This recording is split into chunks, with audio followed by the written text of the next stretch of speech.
All right, here we go. Series and Cylinders bodybuilding.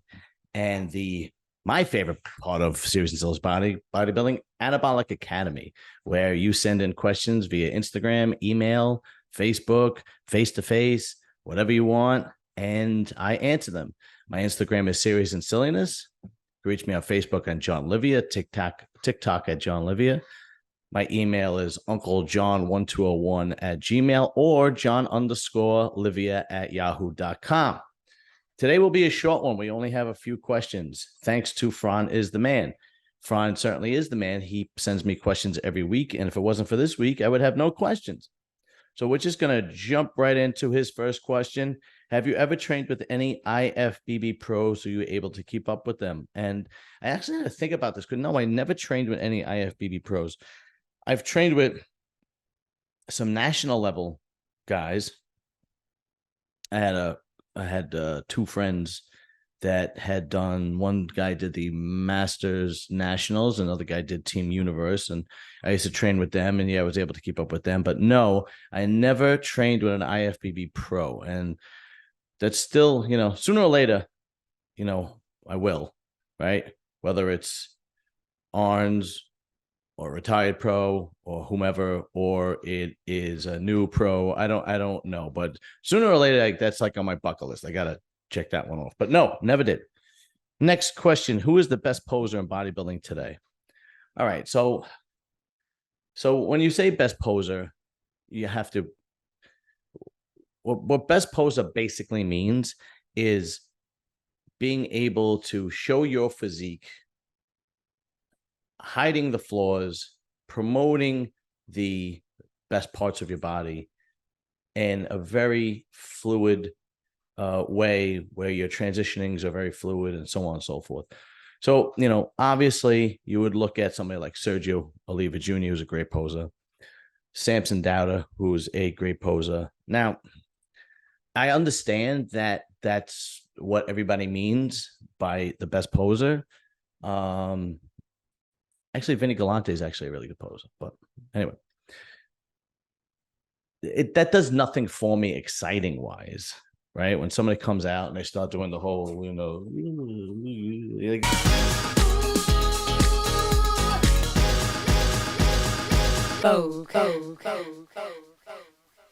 I get nothing out of it. I always preferred the Mike Matarazzo, Branch Warren, come out with the hardcore music and just get the crowd pumping, just wow, right? I was always more into that than anything else. And when I think about it, there's really nobody that really does that. Maybe Nick Walker might do that. He does the pose where, he shakes his head and he's got his tongue hanging out and he looks like a fucking grizzly bear that they shaved down. But there's nobody that comes out to that hard, crazy music and just gets the crowd riled up like Matarazzo used to, like Branch Warren used to. I'm trying to think who else would get the crowd riled up when he would come out. There was nobody like Matarazzo was insane if you ever get a chance, go and watch Mike Matarazzo's posing routine, because it wasn't pretty. It was ugly, but it was fucking awesome. And he had the crowd going nuts. And he always came out to the hardest music. And he was just like a beast. It was fantastic. But that being said, I understand that's not what you mean by best poser. But my best posers in the IFBB today will probably have to be the Samson Dowda or Sergio Oliva Jr. Okay. Next question. Better back double by Hide or Iris Kyle? Even in their prime, even in Hide's prime, Iris Kyle had a better back double by. Look, I know she's not the most likable person from what I gather. I never met her, but you guys don't realize how great of a bodybuilder she was. The woman won 10 Olympias. Nobody has ever done that. The woman in her prime was a spectacle. I don't think there is she's the female Ronnie Coleman. I don't think there is a bodybuilder today that could beat her in her prime from 10 years ago, 15 years ago. The woman was a beast, chiseled. I mean, she would come in it was just muscle that was just chiseled to the bone. She was unbelievable. So every shot she beat Hide in, right? I mean, that's how good she was. I mean, she really was that good. Let's see. I'm not taking anything away from Hide. Hide was a good bodybuilder in his prime. He did win a 212 Arnold Classic. I think it might have been the last one they had. Maybe I'm wrong, but he did win a 212 Arnold Classic. I mean, it was controversial. People thought Jose Raymond should have won, but he did win. He was a very talented bodybuilder. But Iris Kyle was she's on another level. She's on another category. I know people don't follow female bodybuilding that much. You think of bodybuilding, you think of men, but she was on another level, man. She was like the Mariana Rivera of women's bodybuilding. She was that good. Okay. Next question. Any advice building big traps? Well, obviously, you obviously have your traps. You're probably talking about, in between your shoulders and your neck, right? But your traps go all the way down your back. Right? It's one big muscle that goes all the way down your back. So the truth is, deadlifts actually work your traps, okay? Especially when you do them properly, when you pull all the way back, when you have the bar and you're pulling all the way back. If you can deadlift with heavy dumbbells, because then you could really pull all the way back. Obviously, shrugs will help your traps. But there are other angles to hit traps from, and I can't really describe it on a podcast. There's one where you're sitting, and Johnny Jackson does it. So go look up Johnny Jackson and how he built his traps, because he has tremendous trap workout. Another guy to follow also not just traps, but every body part. Charles Glass is like, he's like literally the godfather of bodybuilding. Nobody knows more than him in the gym. And in the gym, nobody knows more than Charles Glass. Milos is probably a close second, but Charles Glass in the gym is just a genius. And if you look those two guys up and look up their trap workouts, or how they work traps, or how to grow traps, they really have certain angles and certain positions that you put yourself in. And I've tried them, and you could really feel it. It does work. But there was one Johnny Jackson does where he sits at the edge of the bench, and he leans his body. He's sitting in a sitting position, but he leans his body all the way up, and he grabs some 30, 35, 40-pound dumbbells, and it's almost like a row, but you're pulling your traps back. So you're rowing, but you're pulling your traps back. I hope I could explain it right. I really can't explain it right. All I could say is go look up Johnny Jackson traps, and you'll know what I'm talking about. And I still do those to this day. It was a really, really, really good. All right, last question. Where do you see Reagan Grimes and Nathan D'Asha placing in the Olympia? Okay, well, why don't we see? I took the privilege of actually finding out the list of who is qualified as of today. And the list is right here. So let's see. Okay, so can Nathan D'Asha beat Brett Wilkins? I don't think so. Can Nathan D'Asha beat Heidi Chopin? I don't think so. Can he beat Derek? Definitely not. Can he beat Nick Walker? Definitely not. Can he beat Brandon Curry? Definitely not. Can he beat Big Ramy? Big Ramy's out. I haven't heard anything from him. I really doubt he's going to do the Olympia. So can he beat Samson Dowda? No. Can he beat Barus Tabani? No. Can he beat Antonio Burton? No. Can he beat Ross Flanagan? Maybe. Ian Valier is retired. Can he beat Michael Crizzo? Maybe. So far for Nathan D'Asha, we got 1, 2, 3, 4, 5, 6, 7, 8. Can he beat Phil Klahar? Yeah, probably. Can he beat Andrea Presti?